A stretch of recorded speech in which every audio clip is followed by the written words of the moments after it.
А теперь мы приступаем к последнему методу, метод аускультации. Средств диагностики заболеваний сердечно-сосудистой системы является метод аускультации. Аускультацию можно проводить как в вертикальном положении с наклоном вперед, в горизонтальном положении и в горизонтальном положении с поворотом больного на левый бок. Порядок аускультации следует. Пятое межреберье по левой среднеключичной линии, которая дает информацию о митральном клапане.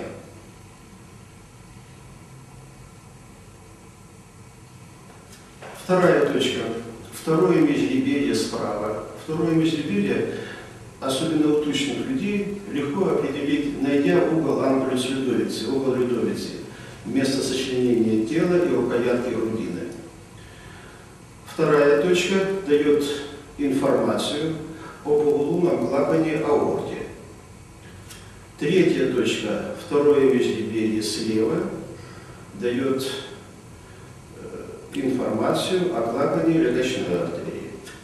Четвертая точка, основание мечевидного отростка справа от передней срединной линии, дает информацию о трехстворчатом клапане. И промежуточная точка, это точка Боткина Эрба, это третье, четвертое межреберье у левого края грудины, которая позволяет проводить дифференциальную диагностику между клапаном аорты и митральным клапаном. Выслушиваем, как правило, два тона. Первый тон и второй тон. Определенные трудности возникают для их дифференциации. Кто из них первый тон, кто из них второй тон. Для этого существуют определенные приемы. Прежде всего, характеристику первого тона мы даем на верхушке сердца, в первой точке.